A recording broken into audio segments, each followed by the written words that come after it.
أعوذ بالله من الشيطان الرجيم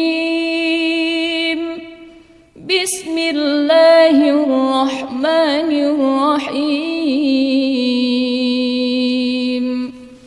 கண்ணியத்திற்குரிய சகோதரர்களே, இந்த ஃபித்னா இன்றைக்குள்ளாக பெரிய ஃபித்னா. பாருங்க, சின்ன சின்ன பிள்ளைகள் எல்லாம் ஃபேஸ்புக்கில் வந்து உலமாக்களை முட்டாள் என்று பேசுறானா இல்லையா? அவனுக்கு என்ன தெரியும்? அவனுடைய தரமே அவனுக்கு புரியல. என்னண்டு ஃபேஸ்புக்கில் வந்து பெரிய ஷேக்மார், பெரிய உலமாக்கள் எல்லாம் கூழ் முட்டைகள், அறிவிலிகள், காபிர்கள், ஃபித்னா. அவனுக்கு டேஸ்டா இருக்கு. நிறைய பேர் லைக் போடுறாங்க, நிறைய பேர் நல்ல கொமெண்ட்ஸ், வாழ்த்துக்கள், நல்ல கருத்தை பதிவு செய்திருக்கிறீர்கள், இந்த உலமாக்கள் இப்படித்தான் கள்ளர்கள் திருடர்கள் என்று கொஞ்சம் பேர் ஸ்டேட்மெண்ட் போட்டோன்னு, கொமெண்ட்ஸ் போட்டோன்னு இவருக்கு இன்னும் கிக் ஆகுது. நாளைக்கு ஒரு ஸ்டேட்மெண்ட், எல்லாம் ரெக்கார்ட். அவருக்கு அது விளங்கல்ல. மா யல்ஃபிது மின் கௌலின் இல்லா லதைஹி ரகீபுன் அதீத். வாயிலிருந்து ஒரு லஃப்து வந்தால் ரகீபும் அதீதும் அதை பதிந்து கொள்கிறார்கள். அல்லது வாயிலிருந்து வரக்கூடிய ஒவ்வொன்றும் பதியப்படுகிறது என்பது எனக்கு புரியல. ரசூலுல்லாஹி அலைஹி வஸல்லம் அவர்கள் சொன்ன அத்ததுரூன மனில் முஃப்லிஸ், வங்குரோத்தானவன், திவாலானவன் யார் என்று அல்லாஹ்வுடைய தூதர் கேட்ட ஹதீஸ் எனக்கு தெரியல. இவர் சமூக புரட்சியாளர். மற்றவர்களுடைய மானங்களில் கை வைத்து விளையாடுவது, இதெல்லாம் ஃபித்னா. இன்றைக்கு கொஞ்சம் பேருக்கு தொழிலே அதுதான். நம்முடைய எதிரியாக இருந்தாலும் அவருடைய மானத்தை பாதுகாக்க வேண்டும். மானம் புனிதமானது. ஒவ்வொரு மனிதனுக்கும் மானம் புனிதமானது. எவனாக இருந்தாலும் அவனுடைய மானத்தை பாதுகாப்பதற்காக ஒரு முஸ்லிம் பாடுபட வேண்டும். ஒரு கொள்கை தெரிந்தவன் அதைத்தான் செய்வான். இன்றைக்கு என்னென்றால் அவனுடைய சிறு என்ன இருக்குன்னு தேடுறது. சில கூட்டம் இருக்கு, ஊர் ஊரா சுத்துற கூட்டம். ஆறாவது ஒரு கிறுக்கன் ஒரு ரெக்கார்டு ஒன்றை வச்சுக்குவான். அவனுக்கிட்ட அந்த ரெக்கார்டு இருக்குன்னு தெரிஞ்சா அதுக்கு பஸ் பிடிச்சி நாளொதுக்கி போற அளவுக்கு ஃபித்னாவுடைய காலம். மனிதன் பலவீனமானவன், பலவீனத்தின் அடிப்படையில் தவறுகள் செய்வான். ரசூலுல்லாஹி அலைஹி வஸல்லம் அவர்களும் உமர் இப்னுல் கத்தாப் ரலியல்லாஹு அன்ஹு அவர்களும் ஒரு இடத்திலே உட்கார்ந்திருக்கிறார்கள். ஒரு மனிதர் டென்ஷனா வாரார். டென்ஷனா வந்தவர் அல்லாஹ்வுடைய தூதர்கிட்ட ஓடி வந்து சொல்றார், யா ரசூலல்லாஹ், நான் ஒரு பொம்பளையை முத்தம் விட்டுட்டேன். என்ன நடக்கும் நம்மண்டா? அவுட்.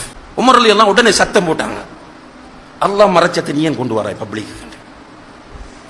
அல்லாஹ் உனக்கு மறைத்து விட்டான், நீ ஏன் அதை தூக்கிட்டு பப்ளிக் வர ஓடுண்டாங்க. இதுதான் ஒரு முஃமின். நம்ம என்னடா எல்லாத்துக்கும் குர்ஆன் ஹதீஸ் ஆதாரம், எல்லாத்துக்கும் குர்ஆன் ஹதீஸ், லா ஹவ்ல வலா குவத்த இல்லா பில்லாஹ். என்னடா சீர்திருத்தம் விடலாமா? ஜர்ஹ் வ தஅதீல் இருக்கிறது தெரியுமா? அப்படி உஸூல் ஹதீஸ் இருக்கிறது தெரியுமா?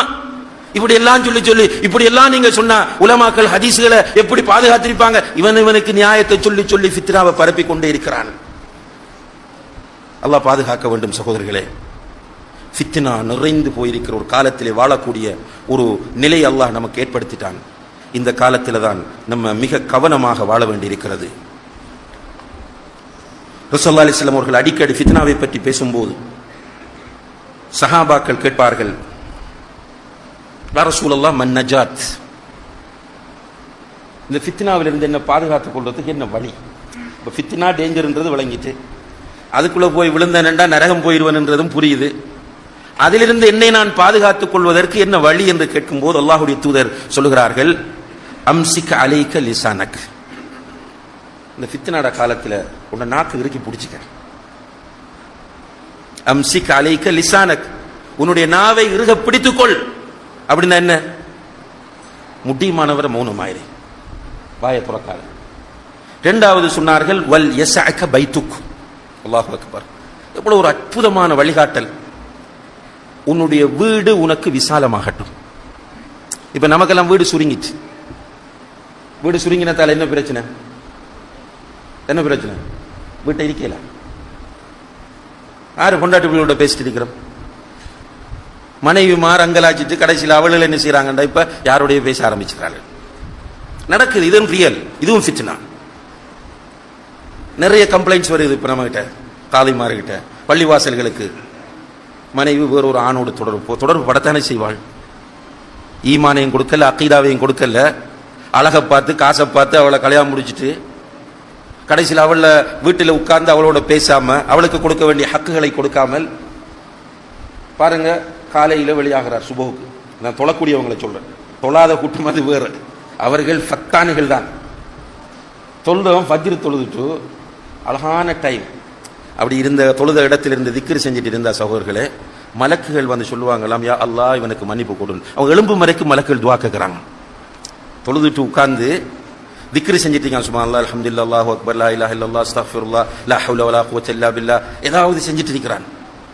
அப்படி அவன் எழும்பாம அப்படி இருக்கும் வரைக்கும் மலக்குகள் உட்கார்ந்துட்டு அல்லாஹ்ட்ட சொல்றாங்க, யா அல்லாஹ் இந்த அடியானுக்கு மன்னிப்பு கொடு. யார் துஆ கேட்கிறது? இவ்வளவு அழகான பாக்கியம் இருக்கும் போது சுப்போ தொழுதுட்டு அப்படி பள்ளியை விட்டு வெளியே வந்து அப்படி கையை காட்டிக்க நிற்பார். அஸ்ஸலாமு அலைக்கும். இந்த இரவு ஃபேஸ்புக் பார்த்தீங்களா, ஆரம்பிச்சா முடிச்சு.